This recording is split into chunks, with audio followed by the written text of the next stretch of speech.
So the first ever Justice League trailer was revealed at Comic-Con earlier this weekend, and it was packed full of references, Easter eggs, and maybe even potential spoilers. Let's go in there and let's check it out. Alright, so the trailer starts off with Batman meeting Aquaman, probably in Amnesty Bay, the town Aquaman's adoptive father lived in. You can see that Aquaman has a noticeably distinct coloration in his eyes, probably a physical representation that he's adapted to life underwater, so his eyes are able to see in the darkness. We can later see that Aquaman wants nothing to do with the Justice League. Probably with that talking fish crack from Bruce not really helping things at all. I hear you can talk to fish.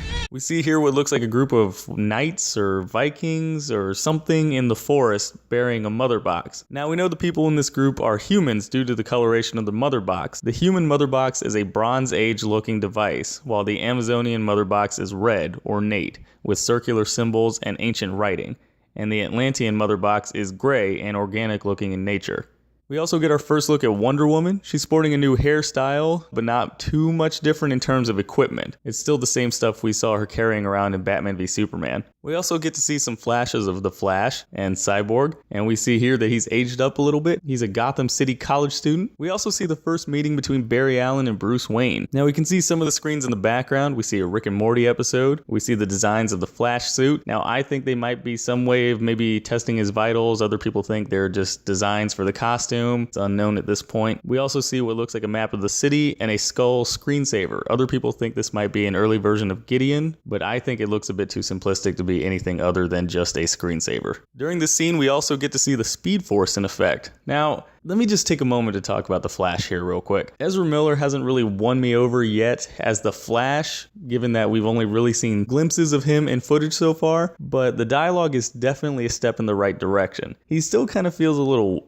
awkward, wooden, stiff, however you want to describe him, delivering the lines. Now, the Speed Force effect, it looks way off. Unfortunately, it just doesn't compare to the speed effects that we've seen in X-Men Apocalypse, Days of Future Past, or in Age of Ultron. The lightning in this scene also is a little bit of a turn. In the comics and in the popular Flash show on the CW, Barry's lightning is a yellowish orange color, but in this one it's blue for some reason. It's unknown exactly why that change was made, probably just to make it a little bit more distinct from the popular show. We also get to see a first look at the new Batsuit. It's similar in appearance to the one seen in Batman vs Superman, but it does seem black all over, kind of like the Michael Keaton 80s Batsuit. Now we get a first look at Cyborg being an actual cyborg, and the CGI, it looks comic accurate, but it looks so fake. But I can give it a pass for now, since there's about a year still to touch up on the effects before the film is finally released. Now we see here we get the best look at the Flash's suit. We could see it before in Barry's apartment / hideout, but this is really the first clear look we've seen outside of promo material. Now we can tell this is clearly the first suit that he made and not the finished version provided by Bruce later on. We can tell because it looks a little bit rough and cobbled together with elastic bands holding everything together. It's been said that the final suit is going to look more like glued on plates and not something just held together with stretching material. Now this shot does have me wondering who the 7th member of the Justice League is going to be. Now remember, that tweet from Zack Snyder a long time ago with that first look at Aquaman, it came with the text "Unite the Seven," with many assuming that meant the Justice League. Even putting together the missing members like Aquaman, who doesn't even want to be part of the team initially, and Superman, who, spoilers, needs to come back to life first, you still only have 6 members seen on screen. Right now, it's anybody's guess as to who the last superhero is going to be. Of course, we could all be wrong, and this could just be a reference to the 7 Seas. After all, it is Aquaman, who knows?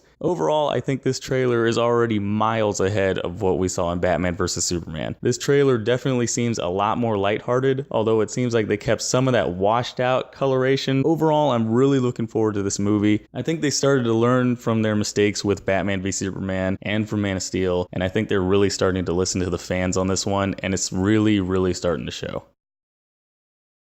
Hey, thanks for watching. If you liked the video, be sure to click that like button, maybe leave me a comment, and don't forget to click subscribe. And also, if you're trying to check out any more of my Comic-Con videos, go ahead and click right there in the middle of your screen. It's going to take you to a playlist where you can watch all of my breakdown videos, all of my discussion videos, everything. Also, don't forget to check out any of my social media pages. I've got a Facebook, Twitter, Twitch, and Instagram. All of those links are going to be in the description below. Go ahead and check them out when you get the chance. Alright, and I will see you all next time.